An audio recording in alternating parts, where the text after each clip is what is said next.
Hola, ¿cómo están? Soy Diego Gramajo y hoy vamos a hablar de uno de los mejores discos del tango argentino, que es Libertango, de Astor Piazzolla.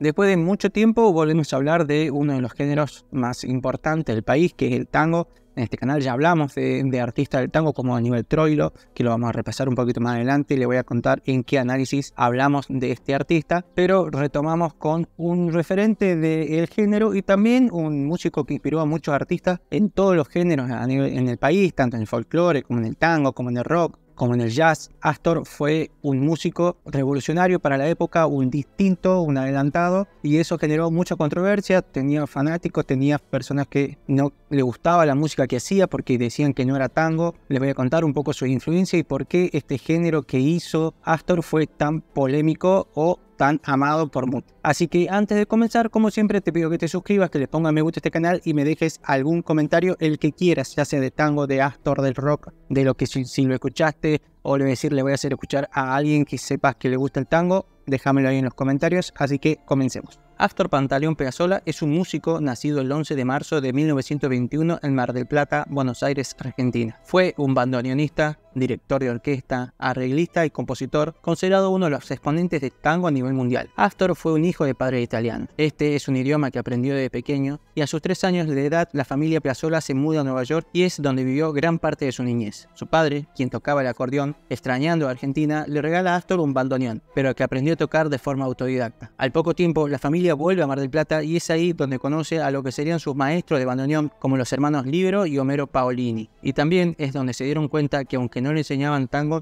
él lo sacaba de oído y le gustaba. Pero con tan solo 11 años, Astor y su familia vuelven a mudarse a Estados Unidos. Ya en su barrio conoció a Bela Wilda, quien le inculcaría el amor por Johann Sebastian Bach. Y ya con 11 años debuta en un acto escolar y con un tango que él mismo compuso y que más tarde su padre le llamaría La Catinga. En 1934 conoce en Manhattan a Carlos Gardel a través de su padre y que el mismo Carlos lo llevaría para que lo ayude a recorrer la ciudad, ya que Astor la conocía muy bien y sabía hablar inglés, cosa que Gardel no. Y es ahí que lo invita a que el año siguiente haga una aparición como canillita en la película El día que me quieras. Y también donde Astor le mostró a Gardel cómo tocaba el bandoneón. Carlos quedó impresionado y lo invitó a su gira por América, y donde el padre de Astor no le dejó por ser aún muy chico. Pero esta decisión de su padre fue la correcta, ya que en esa gira es donde Carlos Gardel y su banda perderían la vida en un accidente aéreo. Luego de girar por las noches porteñas, tanguería, bares y de hacer contactos, un día uno de esos contactos, el violinista Hugo Baraliz, le comenta que había faltado uno de los bandoneonistas de la orquesta donde tocaba y que no era más que la del gran Aníbal Troilo, del cual ya hablamos en este canal en el análisis número 20, y fue así que en diciembre del 39 debuta en la orquesta de Pichuco. En 1943 Piazzolla haría por primera vez un arreglo en un tango que sería el tema Inspiración y se grabaría ese año para la orquesta de Troilo, tema que Pichuco grabaría muchas veces a lo largo de su carrera. Al pasar los años, Troilo fue valorando a Astor y sus arreglos, tan así que fue elegido por Aníbal para hacer los arreglos de la canción Responso, que como dije ya analizamos, tema que Troilo le dedicaría a su amigo Homero Mansi luego de su muerte. Un año después, en 1944, se aleja de la orquesta de Troilo y se suma con el cantante Francisco Fiorentino y pasa a ser la orquesta típica de Astor Piazzolla. Y ya de esos primeros años, muchos comenzaron a criticar la música y sus arreglos, tildándolos de muy complejos, como de música clásica. Entre los años 46 al 49 firma contrato con el sello Odeón, con el que grabaría un par de discos. Ya en el año 50 firma con TK, con la cual también grabaría discos. Y muchos de los músicos que lo acompañaban en vivo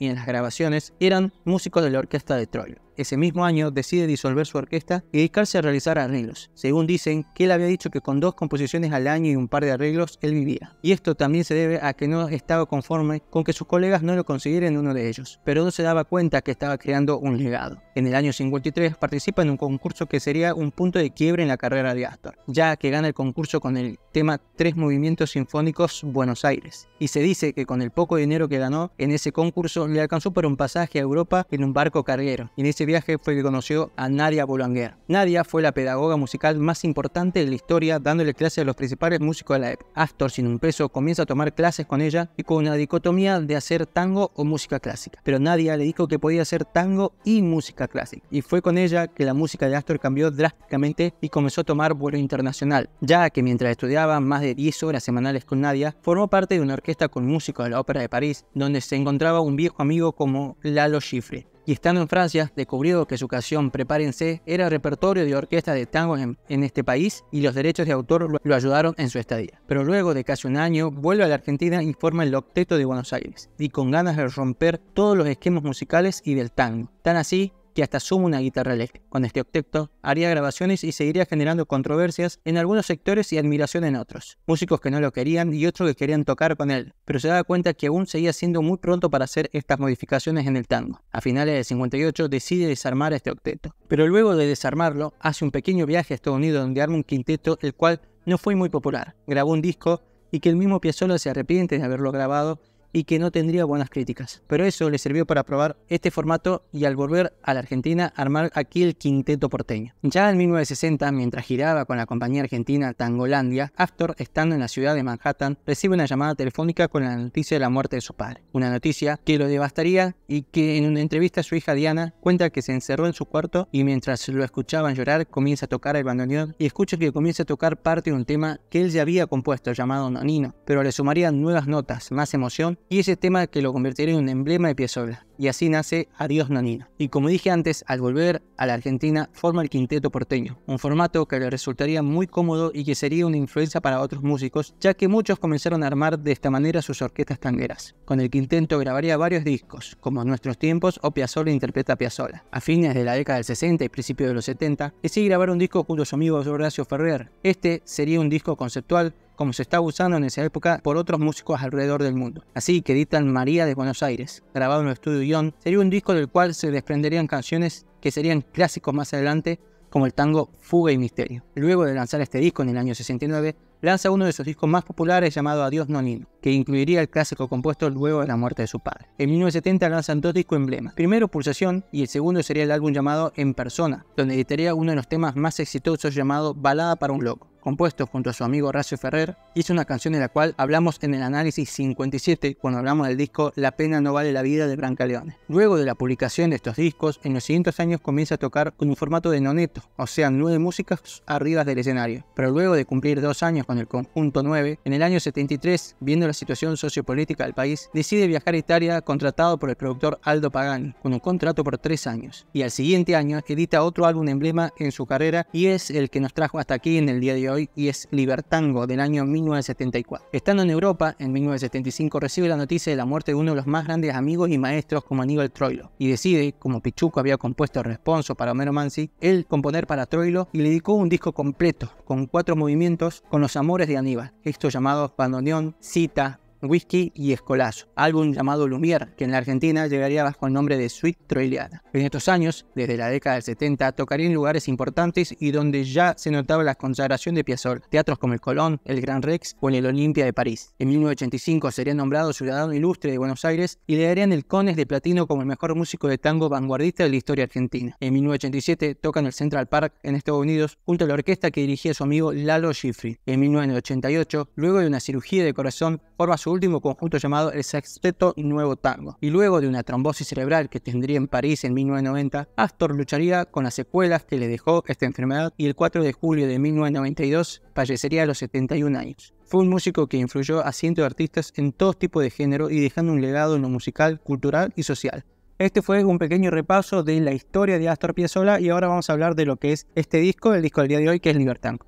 Libertango es el 23º álbum de estudio de Astor Piazzolla. Grabado en Milán en el año 74, es un disco con muchas de las influencias musicales de Astor, como la música clásica, el tango y el jazz. Obviamente fue un disco criticado por los más conservadores y alabado por otra parte de la sociedad. Como dijimos, es un álbum grabado íntegramente en Italia, pero también los músicos que lo acompañarían serían locales, como Felipe Davita, Gianni Silioli, Marlene Kesik, Hugo Heredia, Giuseppe Prestipino, Tullio De Piscopo, Filippo Dacco, Andrea Poggi, Umberto Benedetti Michelangeli, Elsa Parravicini y Paolo Salvi. Álbum editado de uno de los sellos más importantes en la Argentina en la edición de tangos como el sello Trova. Como sé poco y nada de tango y de jazz y aún menos de música clásica, mucha de la información que le voy a dar en cada canción fue extraída de un blog llamado Voz de los Vientos, donde dejó por escrito el análisis de las canciones y yo le voy a ir agregando algunos datos que también encontré. Abre el disco con la canción que le da nombre y es Libertad.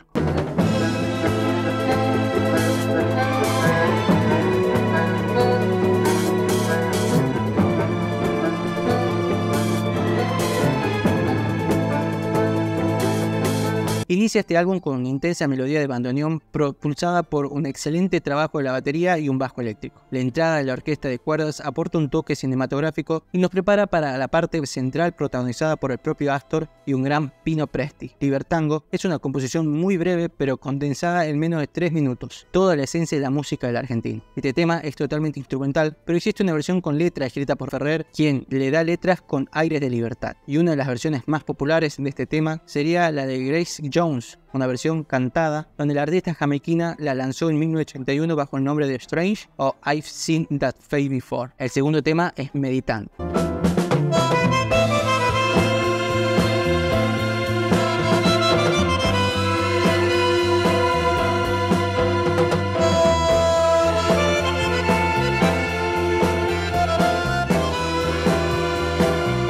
En esta segunda canción, aunque sigue sonando inconfundiblemente porteño, añade elementos jazzísticos a la introducción y también en la parte central, en la que el piano se une a la sección rítmica para darle un giro a la pieza, que de la melancolía inicial pasa a un segmento uniformemente acelerado antes de detenerse bruscamente y dejarnos con la única compañía del bandoneón de Piazzolla. Lo disfrutamos durante unos instantes en lo que prepara la extraordinaria melodía que cierra el tema, ya con la orquesta en pleno dialogando con el resto de los instrumentos del noneto. Luego sigue el tema Under Tango.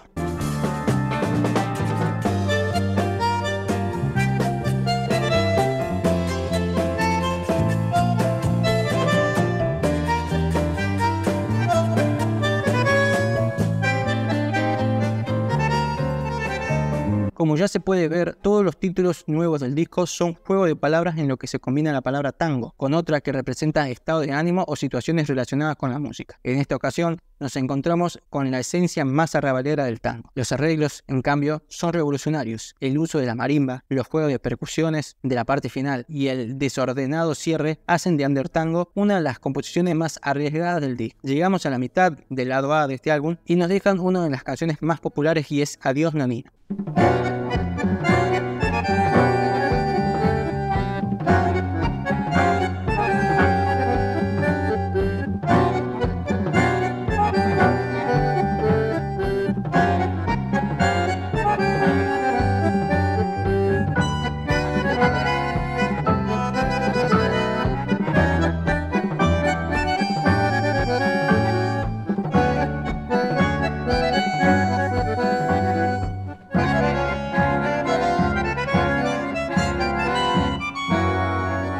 Nos deja una nueva versión de su clásico. Aquí no nos deja el tema que grabó en 1969, sino una nueva versión con la orquesta italiana que lo acompañó. Muchos dicen que es inigualable aquella primera versión y eso que Astor la volvió a grabar varias veces y la ejecutó en vivo otras más. Dedicado a su padre luego de su muerte, nos deja un tema melancólico, que fue interpretado por cientos de músicos a nivel mundial, como el mismísimo André Rieu, o uno de los más populares que salían en los últimos años fue en el 2002, cuando el bandoneonista holandés Karel Kragenhoek lo interpretase por pedido de Máxima Zorrigueta el día de su boda y que dejaría a todos los holandeses enamorados de Astor. Llegamos al lado B de este vinilo y el primer tema de ese lado es Violenta.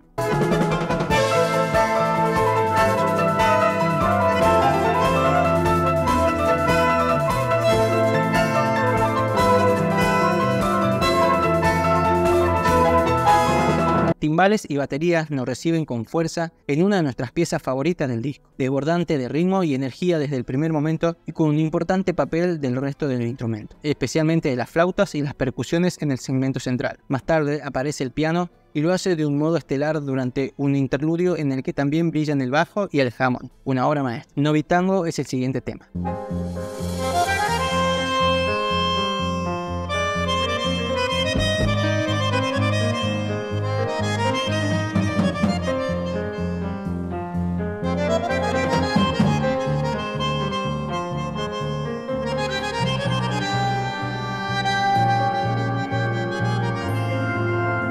Piazzolla recrea una y otra vez una melodía sencilla a la que se suma el piano eléctrico y las percusiones. También, de nuevo, se suman timbales y marimbas para dar forma a otra pieza muy vanguardista y alejada de las formas tradicionales del tango. Si no escuchásemos el característico bandoneón, diríamos que no suena tango, y sin embargo, es tango en estado puro. Quizás ese sea el gran mérito del Piazzolla a fin de cuentas, tomar una tradición, darle la vuelta por completo y llevarlo a un estadio más avanzado. La anteúltima canción es Amelie Tango.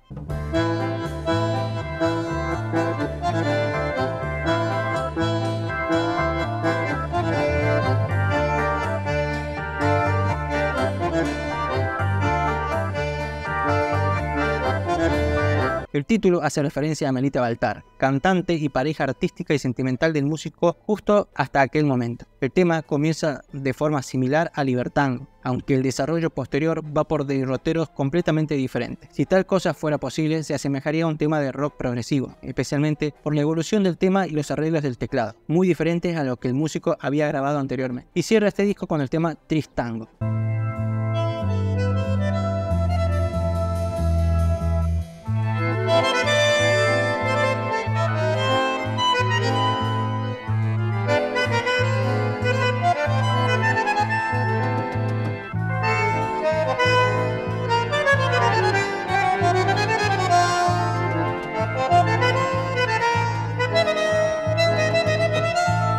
Como dije al principio del video, Piazzolla siempre fue un gran admirador de Johann Sebastian Bach, y la introducción de esta balada al órgano Hammond tiene mucho de homenaje a su música. La pieza más adelante hace honor al título y despliega una inevitable melancolía y tristeza que sobrevuela siempre a los artistas sudamericanos en el exilio, ya sea este forzado o voluntario, definitivo o temporal. Es el tema más largo del disco y esto hace que en él podamos asistir a cambios de ánimos y estilos muy refrescantes, como el alegre segmento central que divide en dos partes la obra. El tramo final vuelve a la atmósfera nostálgica del comienzo. Bien, estas fueron las canciones de Libertango y ahora les muestro lo que es el arte de este disco. Les muestro un poco lo que es el arte de esta edición que tengo yo.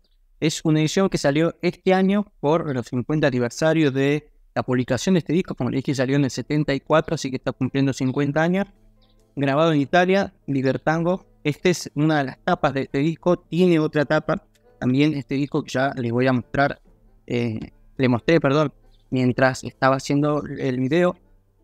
Del otro lado, lo que son las canciones del lado 1 y del lado 2, todos los datos del disco, bueno, que como les conté, las personas que lo acompañaron en la grabación, la orquesta italiana que estuvo con él, grabado en mayo del 74, producido por Aldo Pagani, como también le dije. Así que esta es en la edición, el vinilo es en color negro, con el logo de Trova, que es quien lo había publicado en su momento. Y también les muestro lo que es la calcomanía que viene con el disco por los 50 aniversarios de este disco. La verdad que es un disco para tener en la colección. Así que esto fue Libertango de Astor Piazzolla. Gracias por quedarse hasta el final del video. Como siempre te dejo los enlaces para que puedas escuchar este disco tanto en YouTube como en Spotify. Y agradecer a todos ustedes que se quedan acá en este canal, que me siguen domingo a domingo, que a pesar de que por ahí subo videos de géneros que no llaman tanto la atención o no les gusta, o artistas que son muy poco conocidos, se quedan, le ponen me gusta, dejan sus comentarios. Muchos me dicen, che, conocí bandas, gracias a vos, esta banda la escuché por primera vez y me gustó, lo voy a empezar a seguir. Así que eso me da mucha alegría porque no solo sé que están mirando mi canal, sino que genero esa influencia en ustedes de poder escuchar nuevas bandas y que puedan descubrir nuevos artistas. Así que, como siempre, compartan, pónganle me gusta a este video y lo pueden enviar a quien quieran por las redes sociales que quiera este canal. Así somos cada día más. Y nos vemos en el próximo video. Adiós.